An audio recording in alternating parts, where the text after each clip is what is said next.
This is Cork FM 98.2 in the city with your latest news and our top story this hour. Latest figures showing the rate of suicide in Cork City and County was almost twice the national average, according to figures from the Office of Suicide Prevention and the HSE.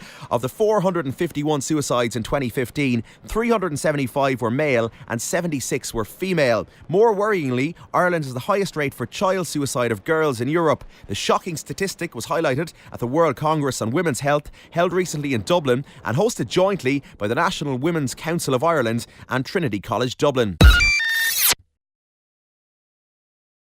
Like, the growth of mental health in our youth is an epidemic. There's no doubt about it. It's an absolute epidemic. And we're going to lose a whole generation here if we don't actually stop and take stock of what's going on and look at prevention. As a country, we're not the best at prevention in any area, but we have to look at prevention. I mean, when you look at exercise, I'd say every second person that comes into me, I'm recommending exercise, without a shadow of a doubt. We all know you can't help but feel better when you exercise. You can't stop it. So in an ideal world, you would have the likes of Laura or whoever going into a school from the age of 7 or 8 and teaching them the benefits of exercise. Letting them see, you can talk for Ireland, but unless you actually let them physically experience it, you may as well hit your head off a wall. So get these kids, whatever their size, it should be part of a curriculum, part of an exam.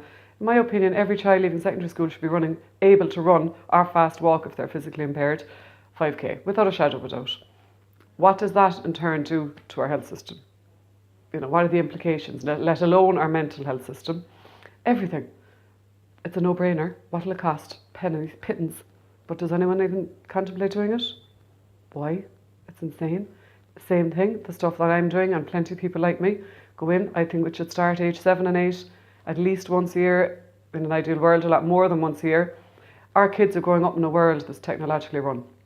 Most of their parents have no idea what that world is all about. Most of those kids have no idea of the implications of it. They're all addicted, there's no doubt. I'm probably addicted, we're all addicted. But whatever addiction as an adult, multiply that by 1,000 and you might come close to where a child is. Because a lot of these kids are growing up like this. So if you take it right back to kids now at 2 younger, 1, 2, 3 years of age who are stuck in front of this because it's now the babysitter.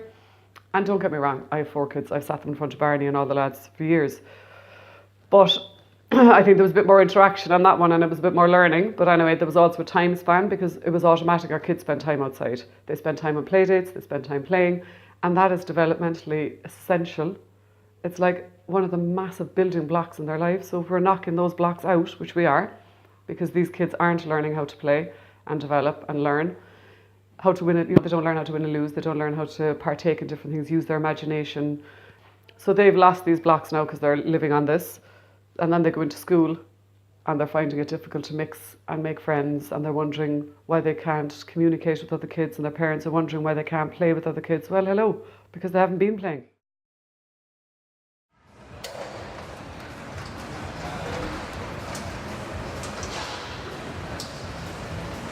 My name is Laura Dorgan, manager of Fitness Works Gym Cork and owner of Laura Dorgan Fitness. I recently have become aware of the social anxiety amongst students and decided to start my own mental health workshops, exercising your mental health.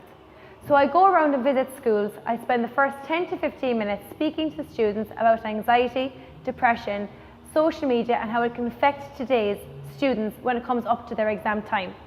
After that then, myself and the students will go out to the schoolyard or out to the field, wherever is convenient for the school, and we take part in activities, stressing the point that exercise doesn't have to be strenuous, it can be fun. In Tramore Road in Cork, and she's the owner of Laura Dorgan Fitness. So she's going to give a talk for 15-20 minutes, and then we'll be going down to the hall afterwards, right?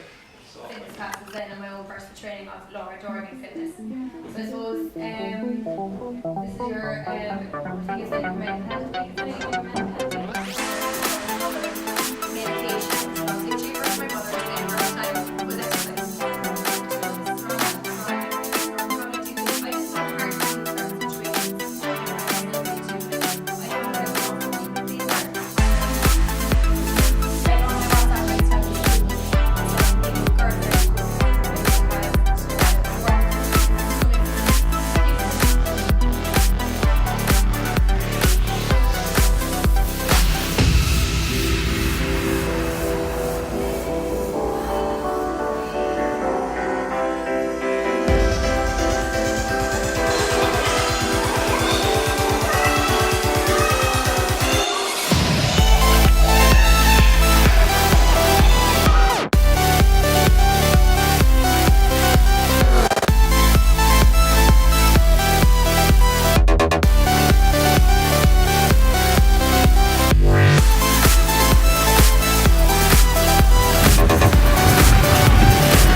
it from start to finish.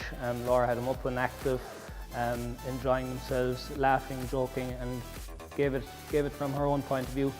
Before she spoke about it in the library first, gave her own life experiences, and then after that just made activities and exercising a fun thing to do. And it's something that the kids really enjoyed, and I'm delighted it was a different slant coming, a different voice, something new, something different, somebody from the outside coming in saying what they're hearing from teachers on a regular basis. It's great that they hear it from a different source as well. Oh yeah, it's definitely good to keep active, yeah. You know, it's much easier to, you know, be told, you know, do a few sprints or, you know, do a few push-ups and stuff like that, rather than, you know, doing it yourself, because you're under pressure then to do it for somebody else, like. It's all about finding something you like, I suppose. Definitely. Yeah. Getting into it. Yeah. There's something there for everyone, definitely. It's just finding it. And as well, the more active you are, you don't have time to think about like bad stuff or whatever, and don't have time to think of issues and problems, so it's good.